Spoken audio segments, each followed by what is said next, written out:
me han comentado no está bien de salud, vamos a darla, ¿no? Vamos a dar la clase.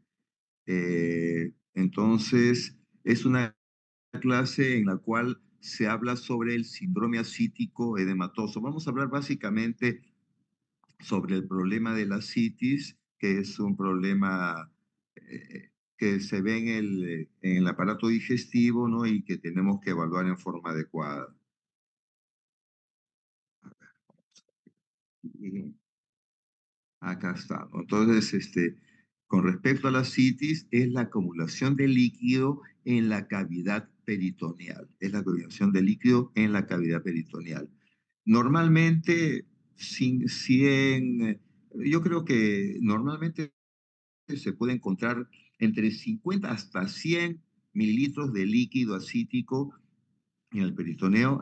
Habitualmente esa cantidad, hasta un poco menos, 50 sería, pero acá, bueno, puede haber circunstancias en las cuales puede haber hasta 100 y 200, pero lo habitual es que sea 50. ¿Y cómo uno nota que el paciente puede tener ascitis? Por lo que se denomina la distensión abdominal, la distensión abdominal. Y la distensión abdominal en el paciente con ascitis se caracteriza porque es una distensión abdominal que tiende a tener un aspecto batraciano.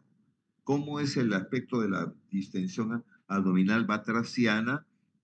Es el paciente que tiene una distensión más en forma lateral e inferior, en forma lateral e inferior, de tal manera que está ancho como un batracio, ¿no? Entonces, porque también eso hay que saber diferenciarlo de otros aspectos. La presencia de líquido en la cavidad peritoneal es la ascitis, ¿no? Ahora, esta ascitis puede ser por múltiples causas, ¿no? Habitualmente uno dice que el paciente tiene ascitis e inmediatamente piensa cirrosis, es una causa importante, es de las más frecuentes, pero la ascitis puede ser debida a diferentes causas. Y ya vamos a ver que la citis puede ser presencia de un trasudado cuando el líquido no tiene mucho contenido de proteínas, ¿no? Mucho contenido de proteínas. Mientras con el sudado es el líquido que tiene un mayor contenido de proteínas. Y ahí se puede hacer una diferenciación de cirrosis, Budd-Chiari, en el riñón, síndrome nefrótico, el corazón, insuficiencia cardíaca, pericarditis, de aspecto nutricional que es importante, hipoproteinemia, que son ascitis con un contenido de proteínas bajo en el líquido. Y el exudado, como en carcinomatosis, tumores de ovario, infecciones como la tuberculosis, el lupus eritematoso sistémico, la pancreatitis, que van a tender ser más ricos en proteínas. Saber que la citis existe tres teorías con respecto a la formación de ascitis en el paciente en el cual la ascitis es de origen propiamente hepático, en el cual la hipertensión portal tiene un juego significativo, ¿no? En la cual existe un volumen circulante bajo de líquido. Hay una teoría de un volumen circulante alto y hay una teoría de una vasodilatación periférica. Y acá se ha resumido en esta flecha en la cual la hipertensión portal, ¿no? Que no es el factor único de la citis, pero que se ve mucho más frecuentemente en la citis por cirrosis, va a producir una reducción del volumen plasmático. Entonces, la presencia de aumento de la presión de la porta va a producir una disminución del volumen plasmático al haber la porta impide el pasaje del líquido, este líquido se va hacia la periferia, se produce edema y no hay tanto volumen. Va a haber varoproceptores de alta y baja presión y también va a haber un aumento de la renina, angiotensina, aldosterona, el sistema nervioso simpático y la vasopresina, y eso va a retener sodio y agua, y ese sodio y agua va al líquido peritoneal y se produce la citis. Entonces aquí básicamente es que el volumen plasmático está reducido porque la porta impide el pasaje adecuado y entonces se queda retenido en el extracelular, pero el volumen de plasma disminuye. Ahora, el rebalsamiento es en el cual la hipertensión portal, por acción de receptores hepáticos, retiene en forma primaria agua y sodio, entonces ahí el volumen plasmático se comienza a expandir y se produce ascitis. Entonces, el factor de la hipertensión portal va a comenzar a retener agua y sodio, y el agua y sodio van a quedar en el volumen plasmático y eso va a determinar ascitis. Es otro tipo de teoría en la cual es un sobreflujo que produce rebalsamiento.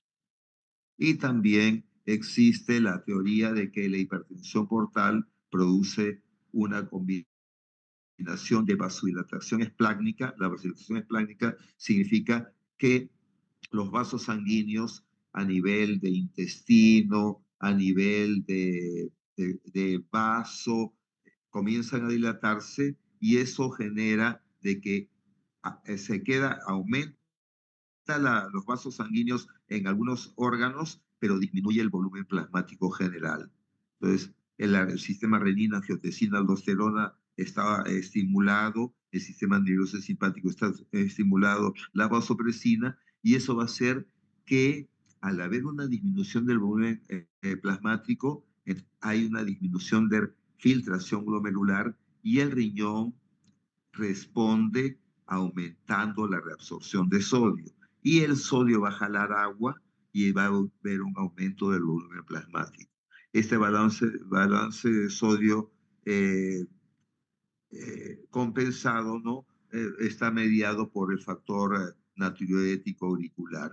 Esto determina un restablecimiento del volumen plasmático efectivo, existe una descompensación del balance de sodio y se produce la ascitis, ¿no? Entonces, estos son aspectos bastante generales de la producción de ascitis, especialmente en la hipertensión portal. Pero sabemos que existe una gran cantidad de factores que pueden también intervenir. Los más importantes son los que hemos mencionado, pero también la presencia de disminución de la albúmina, ¿no? En pacientes que pueden tener enfermedades renales, en pacientes desnutridos puede ser un factor. Pacientes en los cuales el flujo linfático está alterado, como en pacientes que tienen cáncer, ¿no? También eso puede generar una retención de líquido y generar también la ascitis, ¿no? Entonces, en la ascitis hay una hipertensión portal, especialmente en las enfermedades hepáticas, pero puede haber otros mecanismos que se suman. Aquí vemos que también por endotoxemia, el óxido nítrico, que es un vasodilatador, puede producir una vasodilatación periférica y eso también ayuda a la formación de edemas y también congestión. Entonces, es un aspecto importante en la citis, evaluar todos esos aspectos, ¿no? Bueno, ahora el hígado graso está llevando, ¿no?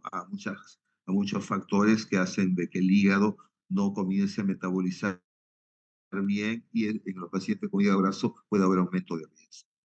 Saber entonces que en la etiología de la citis puede haber una citis secundaria a una hipertensión portal principalmente, como en la cirrosis, en la insuficiencia hepática, en la citis cardíaca, en el síndrome de obstrucción hepático-sinusoidal, en el síndrome de Budd-Chiari, en la oclusión de la vena portal, perdón, de la vena portal, sí, en una metástasis masiva hepática y también puede haber una hipertensión portal inexplicada. Pero la citis también puede ser porque exista una citis en la cual la hipertensión portal no sea el factor más importante. Y ahí tenemos, por ejemplo, la citis maligna, en la cual no hay un tanto factor de hipertensión portal, pero puede haber un factor de tipo de obstructivo porque los ganglios linfáticos están contaminados, están tomados por el tumor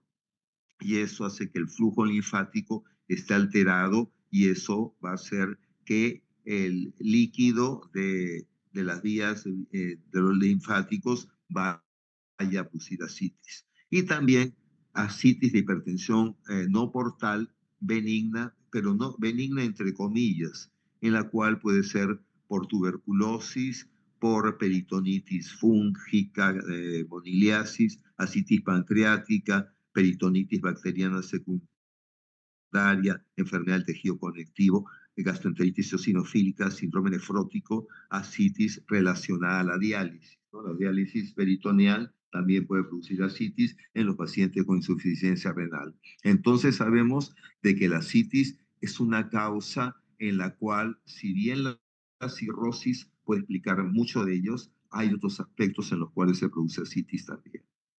Entonces, y acá tenemos que ver estos aspectos, ¿no? Que son importantes. Saber que, por ejemplo, si estamos hablando, este es un estudio que se comparó los pacientes con ascitis en Estados Unidos y en China, ¿no? Y se vio que en Estados Unidos el 90.7% era secundario a la hipertensión portal, mientras que en China el 44.7% era secundario a hipertensión portal. Y mientras que en Estados Unidos solamente el 4.5% era por no hipertensión portal, mientras que en China el 40%. Y en nuestro medio creo que puede haber un término medio, ¿no? Puede haber un término medio. Entonces, no existen muchos pacientes que pueden tener ascitis por hipertensión que no es portal.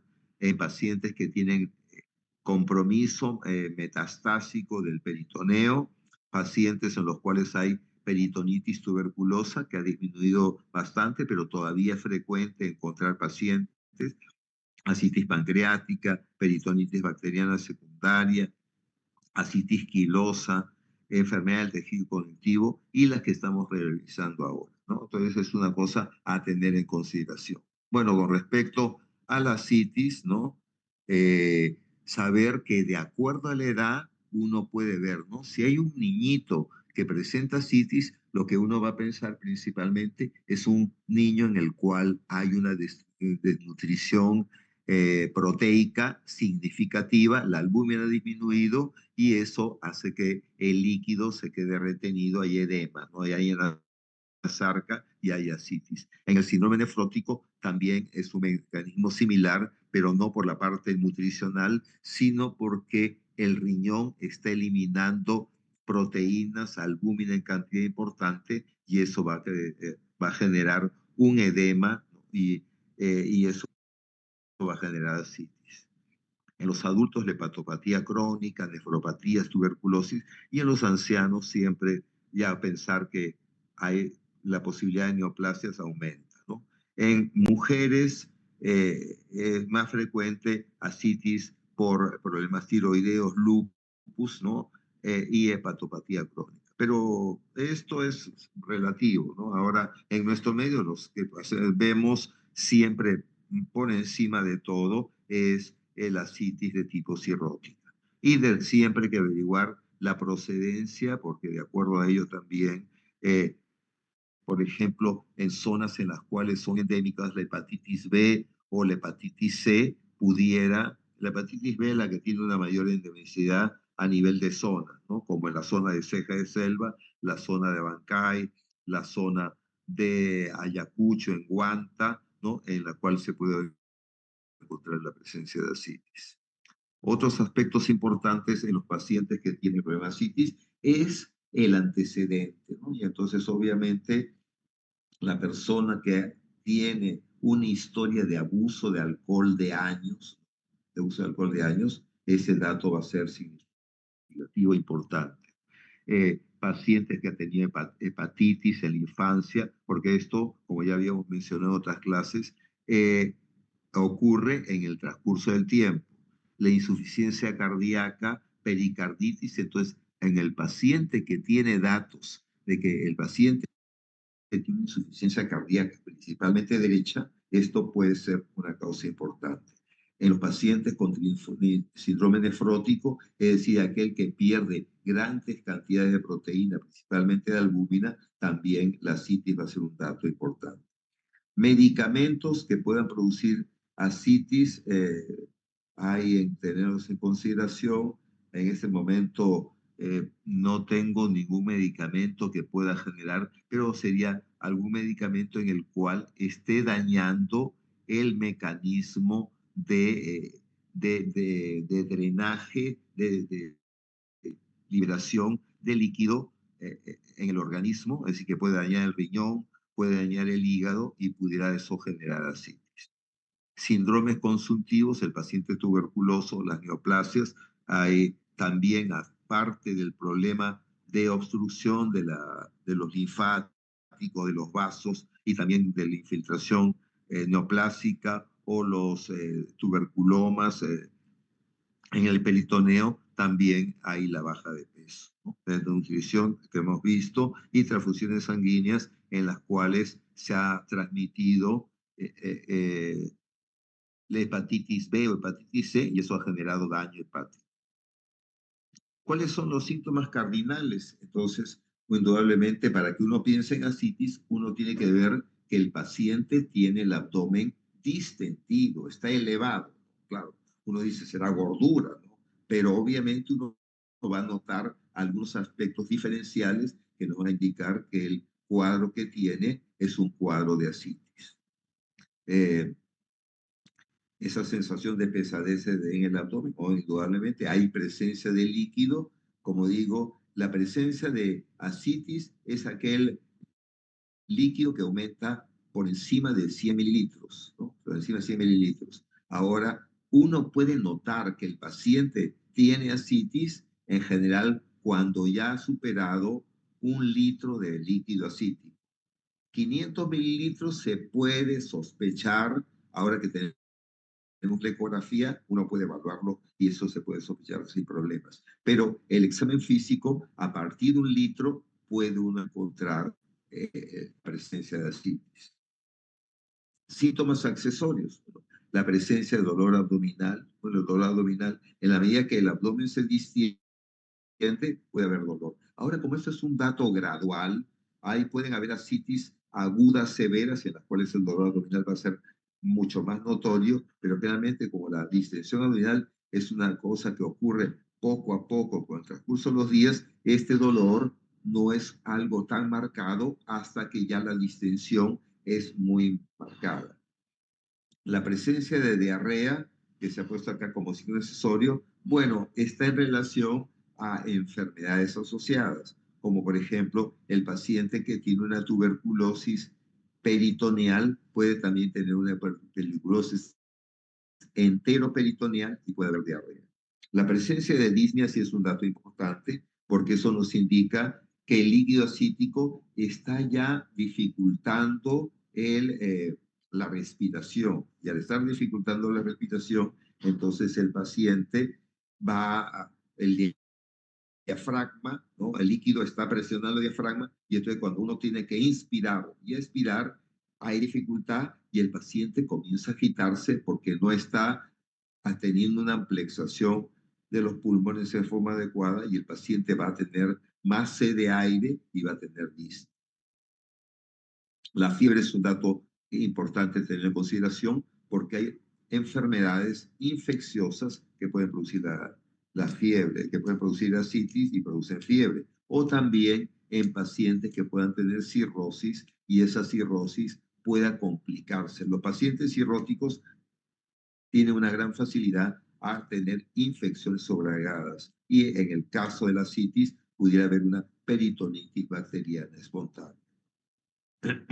La poliaquiuria, el paciente también con ascitis, ahora puede ser por un aspecto urinario, porque la ascitis es de origen urinario, generalmente el paciente con enfermedad nefrótica es un paciente que está orinando bastante y orina cada momento. Pero también puede ser por un proceso de que hay también presión de la vejiga y eso hace que la vejiga se tenga que vaciar mucho más rápido porque el líquido cítrico presiona la parte baja del abdomen y eso hace que la vejiga no se llene muy rápidamente y tiene que orinar a cada momento.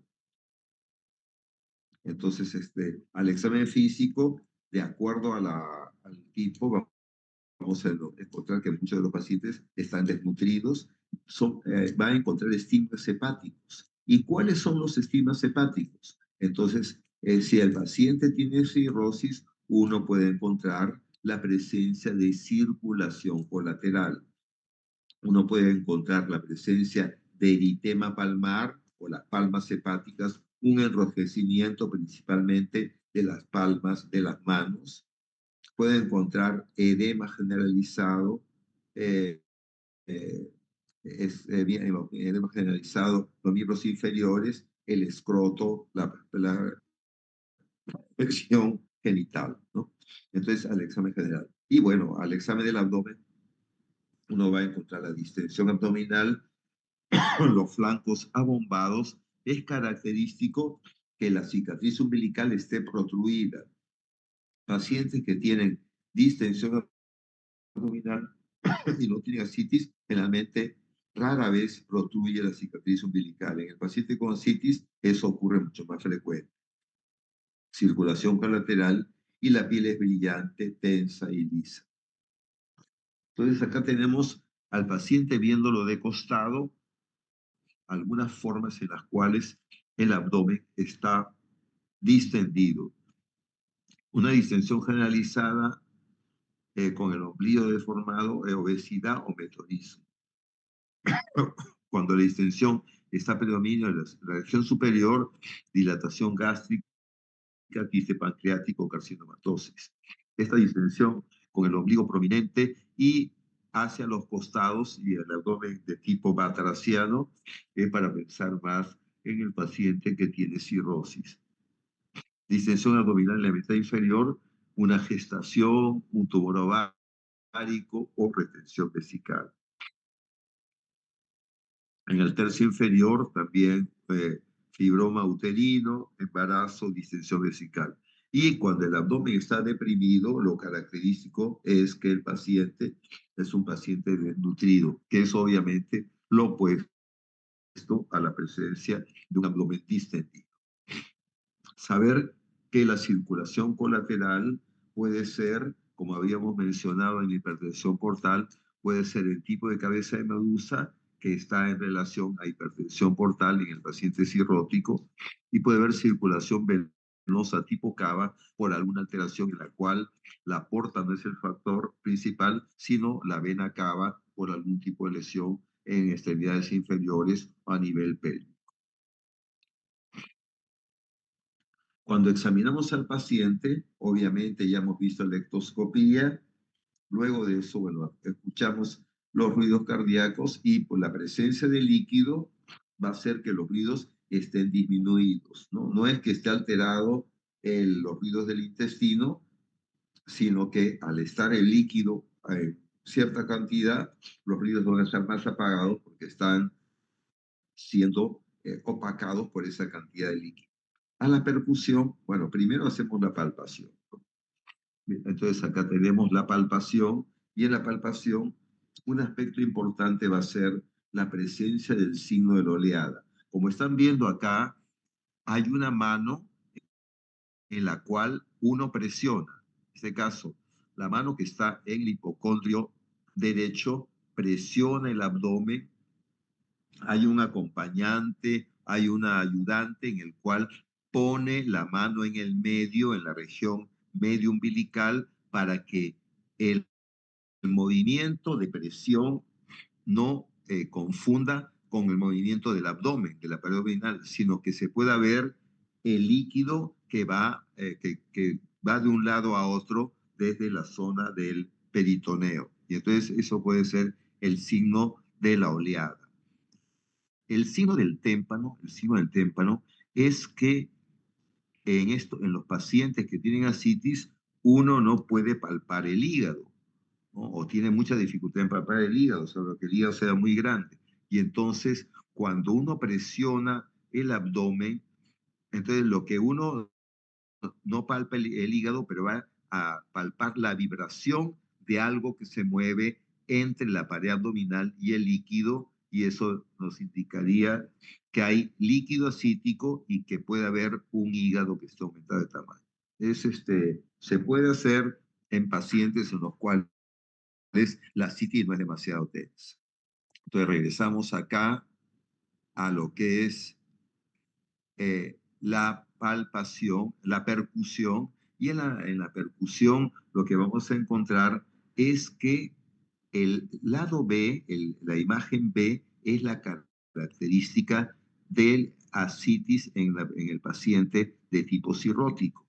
En el lado A, uno podría pensar principalmente, es una paciente mujer, está gestando.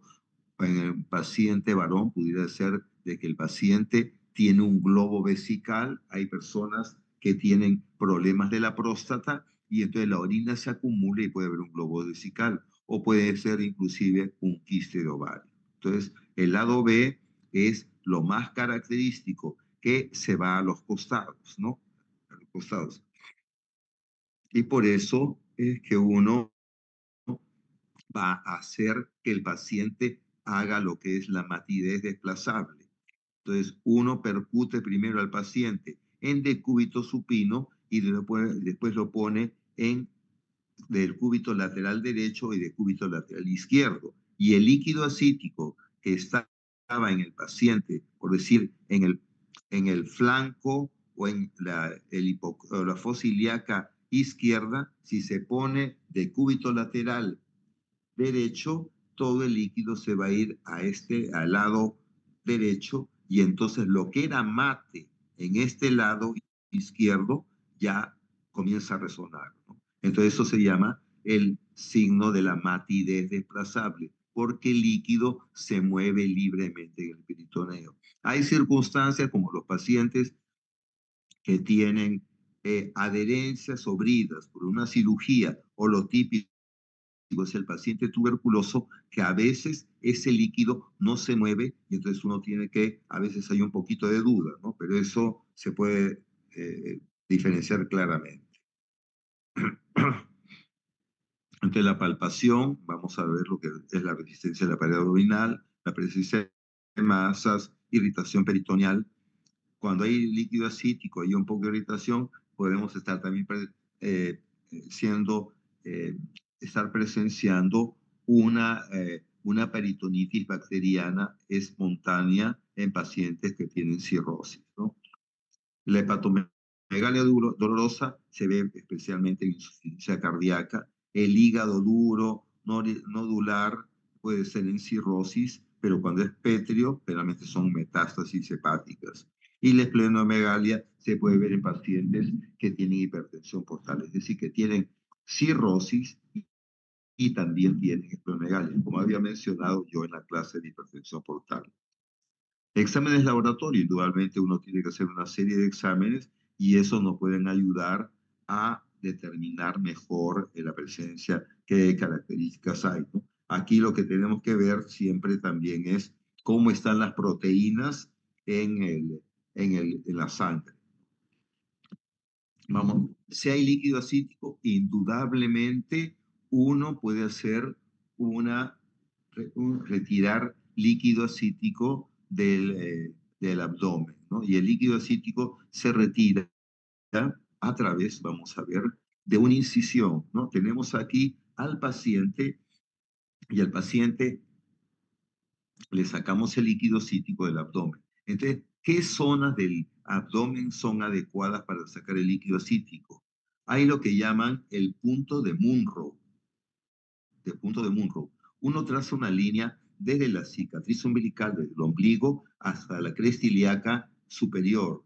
Y en los 2/3 externos, uno saca líquido para poder determinar. En los pacientes que tienen ascitis, es más seguro sacar líquido en esa zona, en el lado izquierdo, más que en el lado derecho, porque en el lado derecho uno sin querer puede punzar o el apéndice secal, que con el líquido ascítico flota y sin querer uno lo puede hincar. También hay algunos que toman líquido ascítico en la línea medio infraumbilical, pero más es que se ve en este tipo de punto de Munro, ¿no? Y entonces aquí, por ejemplo, estamos sacando líquido y ese líquido se ve en la citis quilosa. ¿En qué ocurre en estos pacientes o asitis filosa. Generalmente es en aquellos en los cuales el líquido linfático, la linfa, es el factor más predominante de la asitis, que se ve en pacientes que puedan tener insuficiencia cardíaca, en pacientes que puedan tener obstrucción de los linfáticos de vía peritoneal. Entonces acá vemos, ¿no? Entonces acá vemos dos características. Uno que es el líquido amarillo cetrino, que es en el A, y acá tenemos el líquido lechoso, que se puede ver en la asitis filosa, especialmente en tumores o insuficiencia cardíaca. A ver, nos habíamos pasado, bueno, lo que estamos viendo cuando sacamos líquido acítico, sí, ahí está, cuando sacamos líquido acítico, hacemos el recuento celular para ver cuántos mononucleares y polimorfos nucleares pueden haber, coloración de Gram, cultivo, Papa Nicolau. Para hacer la toma de Papa Nicolau, uno tiene que sacar por lo menos 1 litro, si es que uno sospecha que la citis es de origen neoplásico, para que tenga valor. Si uno saca una muestra, por decir, de 30 mililitros y hace un Papa Nicolau, uno tranquilamente puede decir Papa Nicolau negativo, pero el paciente tiene una neoplasia. Por eso es necesario sacar una buena cantidad, hacer una centrifugado y el sedimento, esas células, verlas, teñirlas para determinar si son células tumorales o no. Acá vemos entonces las características más comunes del líquido acítico, si es un trasudado, es de menos de 3 gramos y si un exudado es más de 3 gramos, ¿no? Y la albúmina en las proteínas, un trasudado es menos de 2.5 gramos y el exudado 2.5. Pero eso tiene muchas variables y tiene muchas modificaciones y por eso es que se hizo la determinación de la gradiente albúmina suero acítico. Entonces, uno determina cómo es la albúmina en el suero del paciente, en la sangre, y cómo es la albúmina en el líquido acítico. Y cuando tiene un gradiente elevado, es decir, más de 1.1 gramos por decilitro, entonces 1.1 gramos por decilitro, entonces uno dice, este paciente es el cuadro es por una cirrosis, insuficiencia cardíaca, el síndrome Budd-Chiari, algunos dicen metástasis hepática, peritonitis bacteriana espontánea. Y en el caso de que es una muestra baja, es decir, que el número de proteínas es casi similar en el suero y en la albúmina, entonces puede ser una carcinomatosis peritoneal, tuberculosis, síndrome nefrósico, pancreatitis o una peritonitis secundaria. Entonces, esos son datos importantes. El doctor Runyon ya hace muchos años encontró esto como un dato importante para diferenciar la citis, principalmente de cirrosis, y diferenciarla de la citis de cáncer, tuberculosis y síndrome nefrótico como las causas más comunes de esta duda diagnóstica, ¿no? Bueno, acá hay una prueba más complicadas para ver cómo eso es un algoritmo. Cuando estén ya ustedes en el aspecto de clínica, ya van a poder diferenciar con el líquido. Pero ahora estamos en la parte más de semiológica. ¿Qué otros estudios hay en los pacientes que tienen ascitis? Indudablemente, una radiografía simple de abdomen, que creo que está acá, tiene la característica de un vidrio como pavonado, ¿no? Un vidrio pavonado. Esos vidrios que cuando uno los sopla se quedan así como un vidrio un poco con un vaho, un moho. Eso es, se puede determinar ahí con una radiografía simple la presencia de citis. Una ecografía abdominal, indudablemente uno va a encontrar una densidad de líquido entre la pared abdominal y el hígado. Una tomografía también claramente nos ayuda a determinar esto.